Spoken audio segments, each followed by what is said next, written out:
Right, we're live. This is our first live show, Football Dad's Army. On this channel, anyway, we've done a few lives before on other channels. My sister channel, Chatbox TV.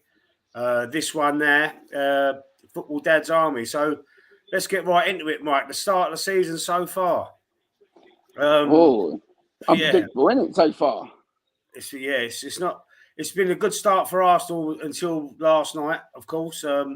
I think Arsenal played very well last night, but they was unlucky and they was a bit naive, and we wound up running out losers. We always lose at Old Trafford. We've only won there once in about 12 years, I think it is.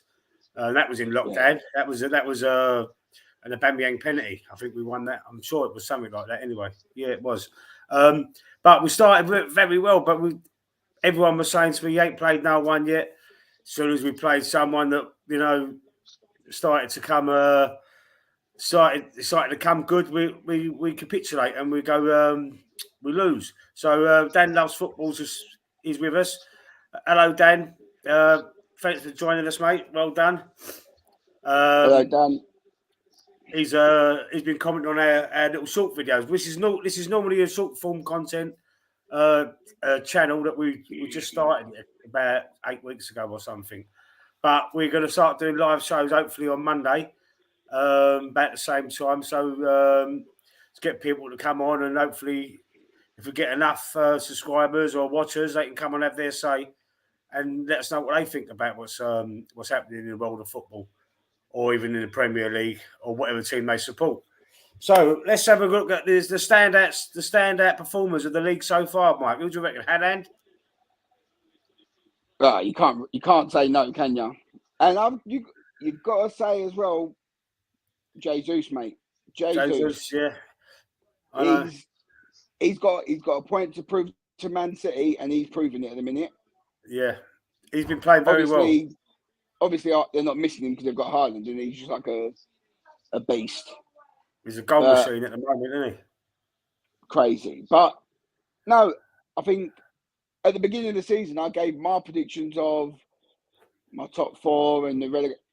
It's all gone. Ping Tong, I reckon. Yeah. I had Liverpool to win the league. Can't even win a game at the minute. Yeah. Well, look at them. Look at Liverpool. Look at the way they've started, and like Salah, he's had a terrible start to the season. Their new striker they bought, that Nunes, plays twice and then gets sent off and is suspended for 3 games. Yeah. So but the thing that I was. I'm not going to swear. When he come back from suspension and went straight in the team, straight back in, yeah, that was. We said that last night, didn't we? Yeah, for me, Firmino. Well, when they won 9-0, he scored 2, set up 4, or something. It was something like that. Surely he was given a chance. He should have been given a chance to start. Yeah, exactly that. Anyway, welcome to everyone watching. We've got Dan Loves Footy. He's been commenting on our shorts, and we've got someone else watching. Welcome to everybody. Anybody else that watches on playback, thank you for watching. If you want, put a like on the video for us. Subscribe to the channel if you haven't already. Help us out. Do we know what team Dan supports? He's a Barcelona fan. He's a Barcelona fan. They had a nice win the other night, didn't they? 3-0. Yeah, they did. They really did. And let's talk about some other players that have been stand out so far this season, Mike. We've mentioned Jesus and Haaland. Do you know Mitrovic as well was another player I wanted to talk about? Oh, yeah. Mitrovic, I think he's had a great start. He's come back to the Premier League. I mean, he was at Newcastle when he was last in the Premier League, weren't he? Do you remember? No, I think he got relegated with Fulham before. I think he scored something like 5-6 goals that whole season. He was at Newcastle though. He must have moved to Fulham in January or something. Yeah, no, he was at Fulham. I mean, Newcastle. But then everyone was questioning, can he do it in the Premier League? I think he broke records in the Championship last year. Yeah, scoring 30 odd goals or whatever, and he's doing all right at the minute. But then again, so are Fulham. They're holding their own. And they've had some tough games. Yeah. They're holding their own for them. Yeah, Very, they are. They are. very They're impressed. playing well. I think Mitrovic has really he's hit the ground running and he's doing really well for him at the minute. Dan loves football. Let me just put my glasses on. Sorry, Dan.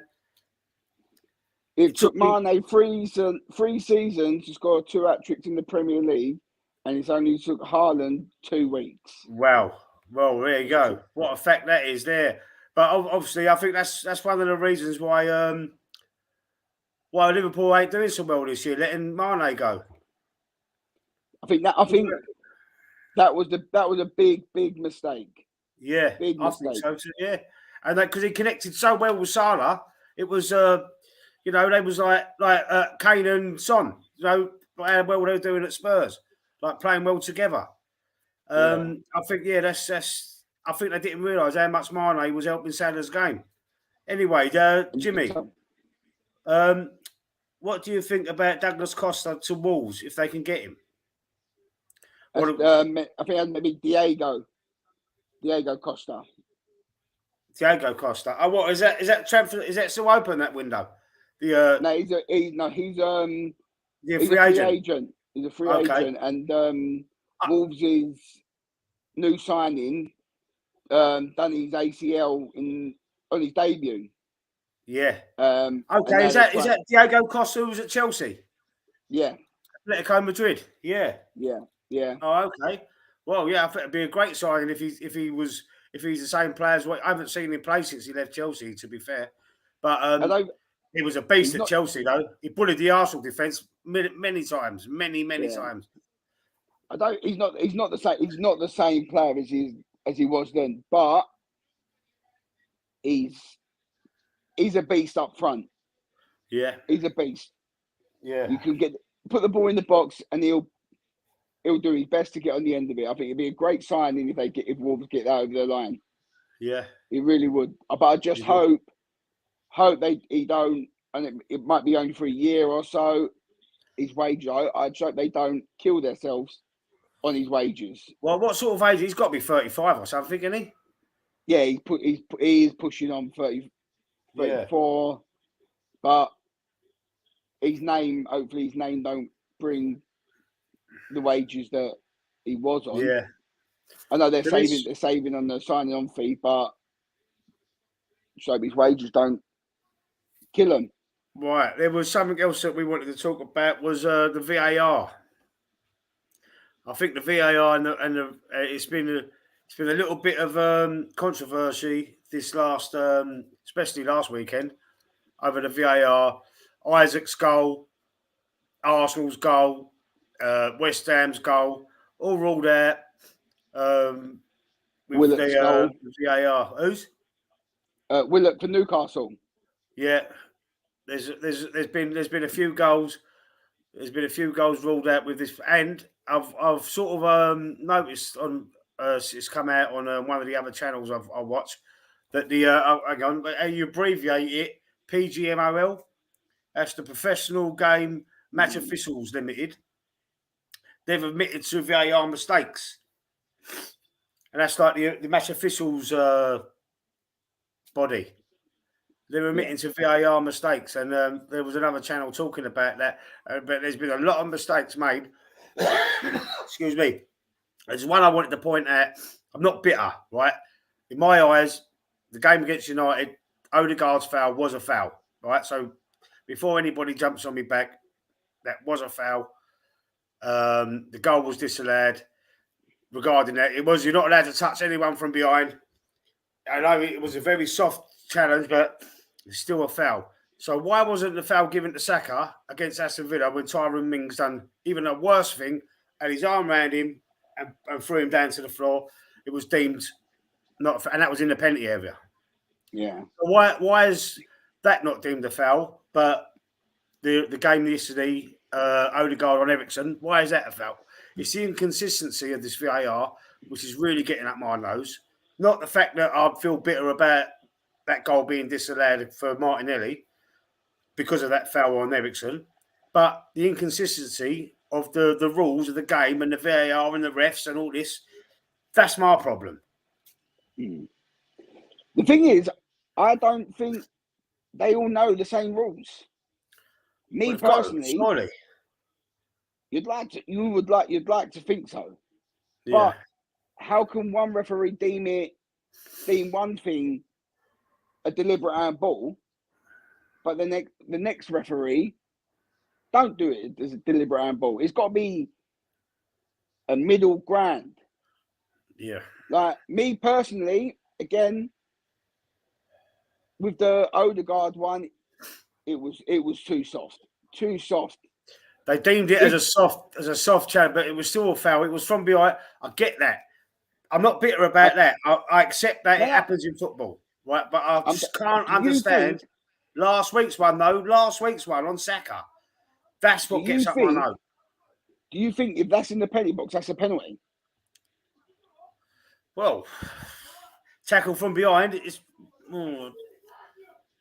don't know. I've got someone shouting outside. I don't believe that's a penalty. Given as a penalty in the box, not enough contact for me. So if they're willing to give that as a free kick, yeah, every single corner or free kick that goes near the box, there's grappling. Yeah. There's more contact there than there was on that foul on Eriksen. Much more. And I'm like you. We had one that went against us with Chelsea. That was, to me, he made the mistake. Mendy made the mistake. The goalkeeper, yeah. And Bowen tried to jump him. He caught him slightly. But he played on that. He was going on like he's fucking dislocated his arm. They're conning the ref. All these players are conning the referees. It's not always the ref. I'm not blaming the ref. It's not always the ref's fault. Players are conning the ref. Now, listen, I'll keep going on about it, but last week's one with Aston Villa, Tyrone Mings, would you think that's a penalty? When he had his arm around him and he threw him down in the box? All day long. It's like he picked him up and threw him. No, he was standing behind him, had his arms around him, they're wrestling, and he just slung him down. That was soft. All day long. So why wasn't that given then? As I said, it's inconsistency. And that's what kills the game. And that's what kills the game. How could, if the ref don't see that, how does VAR not step in and say, I think you've got this one wrong, whatever, like what they do when they with free kicks. VAR was brought in for clear and obvious mistakes, fouls and mistakes. Yeah. When to me personally, when you're taking 2 minutes looking at over and over and over a goal or a handball or an offside, that's not clear and obvious. No, it's too long, isn't it? It's too long. Why would you take so long? Then you just got to go in the attacker's favour. Yeah, if you could not make your mind up in 30 seconds after watching it 3-4 times or whatever it is, it's not clear and obvious. Yeah. As you know, I'm a West Ham fan. One win against us this weekend with with Chelsea. I personally think we got away with one at Tottenham with that handball for Creswell. Yeah. Yes, it's the rules.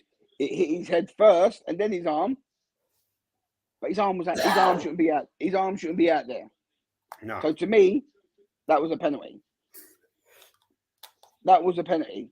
And I know for a fact, if that was for Arsenal, for Man United, we're all wanting a penalty. Yeah. As you said, I'm an honest fan. I think that was a penalty for Tottenham. And that was never in a million years a foul on Mendy. He messed up, and Bowen gave him the chance with a little touch to play on the foul. Yeah. And that's how he got away with it. Yeah. Okay. It's going to kill the game. It's going to kill the game. It is. It's ruining the game at the moment. And we all wanted it. We all wanted it. Everybody was, what a great idea. But first of all, it was goal line technology. That was what it was. It was just so if the ball crosses the line or not, because there was a few goals, when they cleared them off the line and the goals weren't given. And That's what it was first of all for. Then they said, "Oh, let's do it for offsides. Let's do it for free kicks. Let's do it for this. Let's do it for that." And now it's VAR, and it's so complicated. Anyway, Dan loves footy. Where I play at my club, any tackle from behind is a foul. And my coach said that the ref will be harsh. Well, they should be anyway. Yeah, tackle from behind is a foul. That's in the rules. It's a foul. A 2-footed challenge is a foul. It's in the rules. You know, you got to win the ball. If you slide tackle 9 times out of 10, you're going to give away a foul. Yeah, But, you know, you can still win the ball, but you trailing leg. They class that. They keep changing it. It keeps changing all the time. But a tackle from behind, a tackle from behind is a foul. That's why I wasn't arguing about the fact that, although it was soft, that the challenge on Odegaard or Ericsson, I see it was a foul. I was soft, pissed off with Ericsson for making a meal of it. But in the rules, it's a foul. I get that. But it's inconsistent from last week when Tyrone Mings done a worse challenge in the box to Bukayo Saka. Sorry. That's, it should be 1 for what, 6 for one and half a dozen for the other, evens.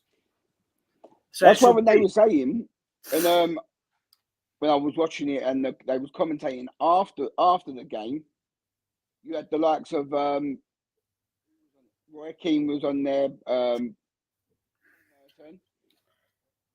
you imagine how many yellow cards Keane, Vieira would have got nowadays? He probably would have been sent off. He probably would have been sent off nearly every week. He probably would have done a 3-game or match suspension, come back, got it again. Yeah.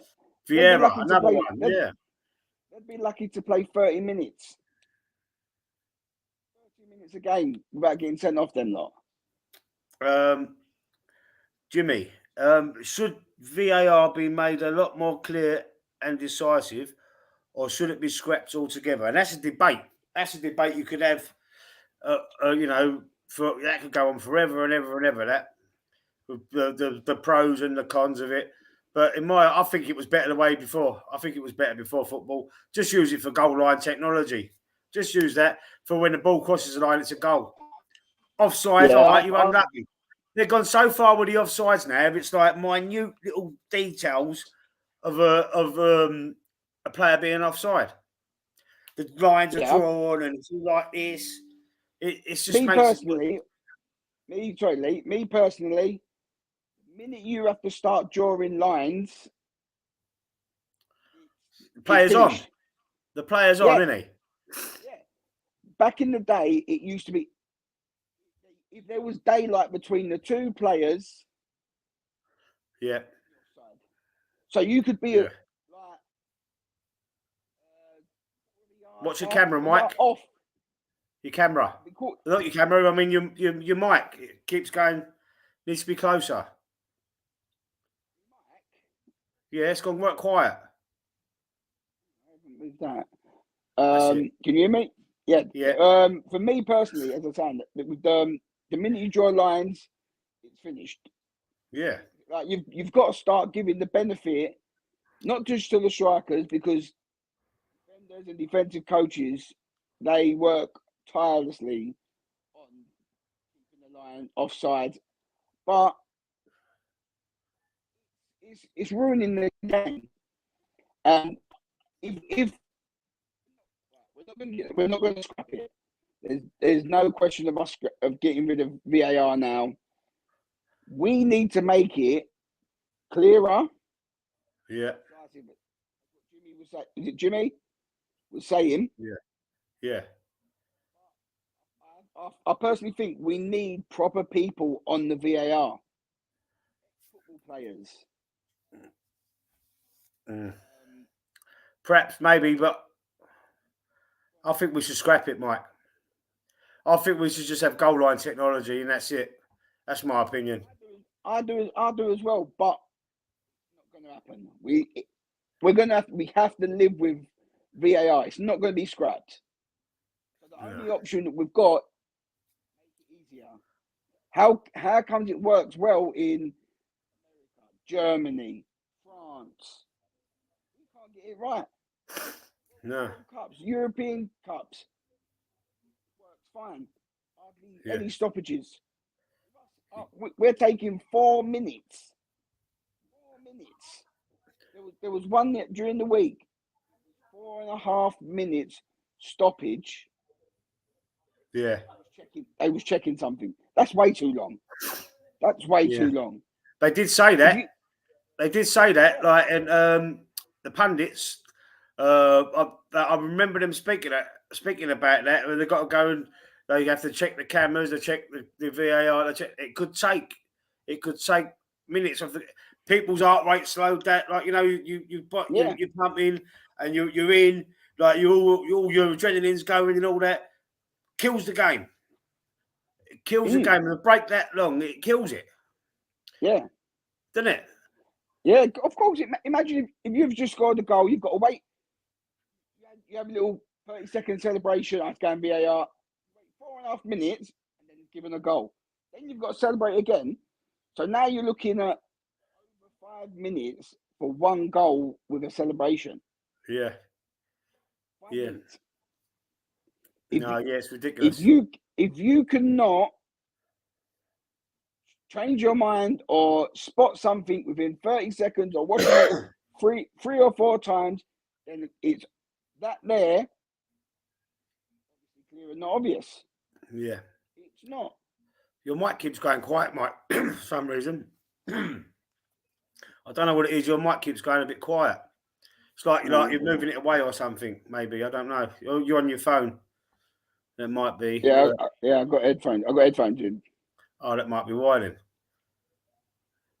Yeah, okay, that sounds better.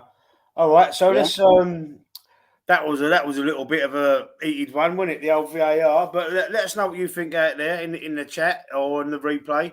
Put it in the comments there. Let us know what you think about the VAR, or how would you change it? If you might have a better idea. Let's see. That was a good question by Jimmy, though. Yeah, it was. It really was. Yeah. Let us know what you think, Jim. We've got hang on, I've got to put my glasses on again.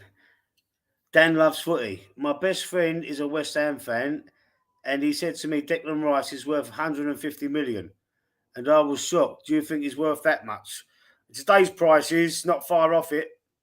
He's not far off it, especially on last season's performance, especially the way he played last season. Probably closer to 100 million on today's prices now if he was going to be sold, depending on his contract. If he's got like 4 years left on his contract, he's worth 120 million. No,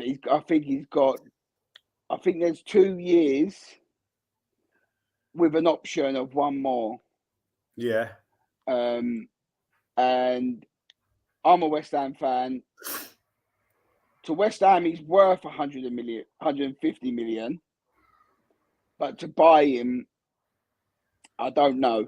Has he got a clause? Has he got a clause in his contract? No. A lot of players are getting them clauses now, don't they? Yeah, but I think he was too young when he signed his contract. Like, he was still unproven, and that to have that in his contract. But to West Ham, he's worth 150 million pounds. But if you're going to buy him, 120, future England captain, hands down. And he runs. To be fair, I've not seen many games he's been overrun. I think obviously against some world-class players. Yeah, he's a fantastic player. Make no mistake about that. He's a great in a team like even Liverpool, Man City, a team like that, or Barcelona, even teams like if he's in a team like that, he'd be worth. It's only because he's playing for West Ham that people think he ain't worth that much. But if he was in a team like Man City, United, even Liverpool, Barcelona, it'd be worth that. People wouldn't even argue. People wouldn't even argue over it. Definitely. Yeah. Okay. What else we got on the list? There's one more thing we wanted to talk about. that I wanted to talk about anyway was the Ronaldo start. Ronaldo. What do you think? What do you think about him? The way he's performed in the summer, wanting to move, and then actually having to stay, and then he's not. It's like he's not interested, is he? I think when you make a big statement like that you want to leave, the only way you as a person and the player is to go. Mm-hmm. If you stay, the fans know, as much as you're loved and whoever you are, don't want to be there. Yeah. Don't want to be there. Everyone knows.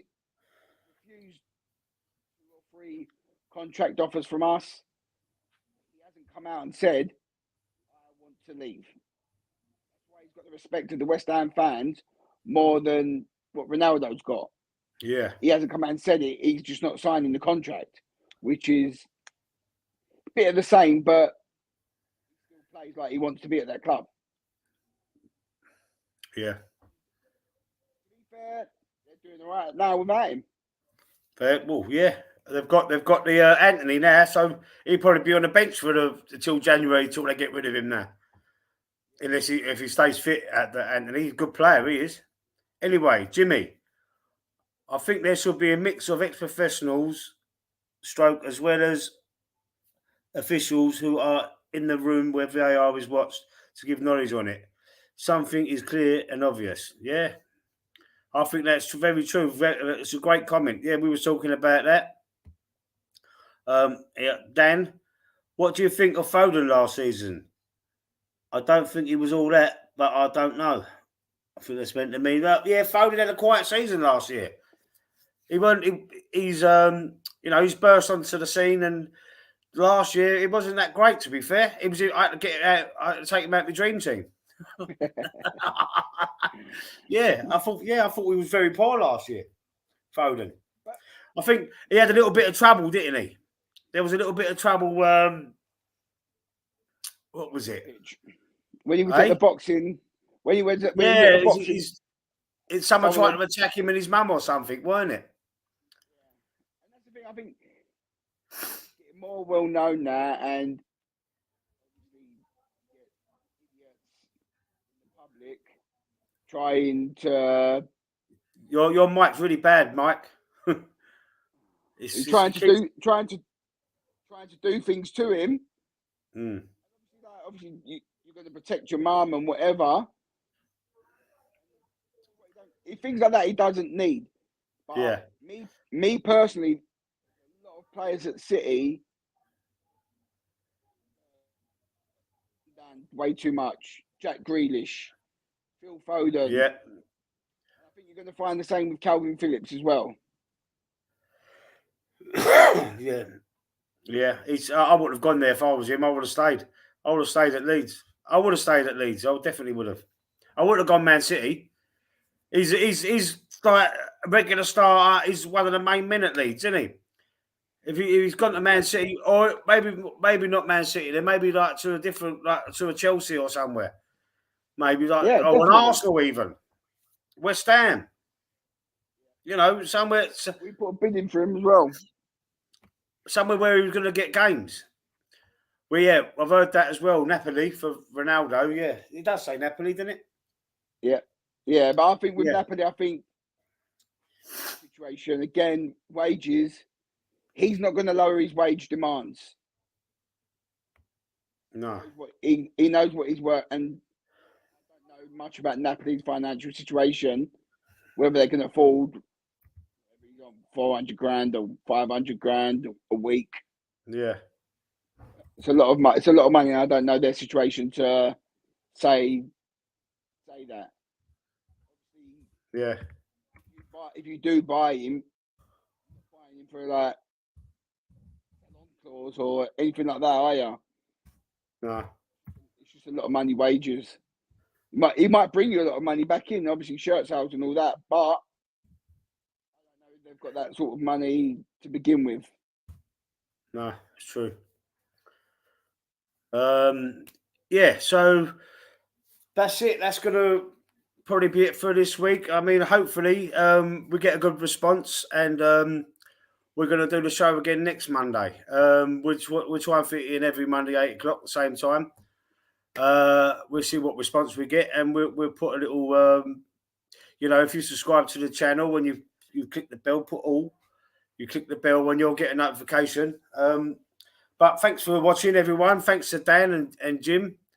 Thanks to everyone that's going to hopefully watch this on the playback and like the content, and hopefully we get a few messages. You can find us on Instagram and Twitter.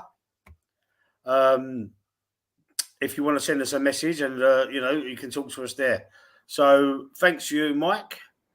Thanks, Lee. Thanks everyone in the chat. Dan and Jim. Put some comments in for next week's chat that you want us to talk about. Yeah, we could do any subject you want us to talk about next week. Thanks, Dan. We will be uploading little normal shorts all week, so you'll be able to catch us there.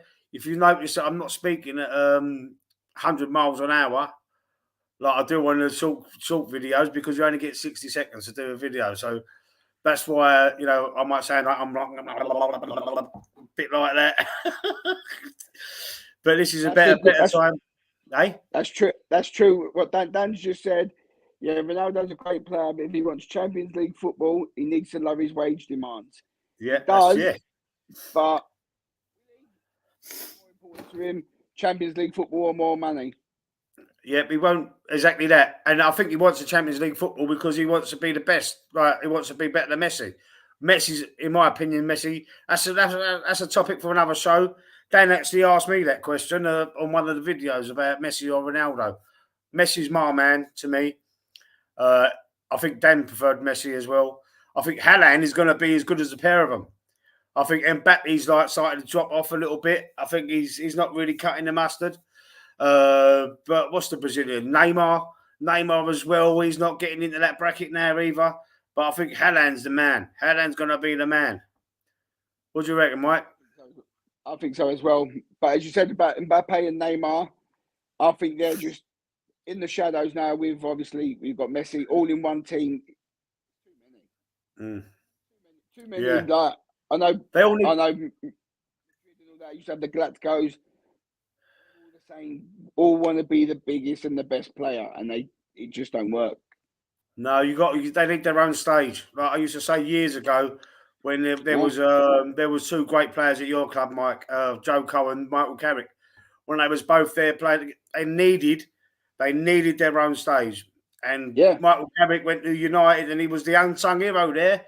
He was he went under like Henderson at Liverpool.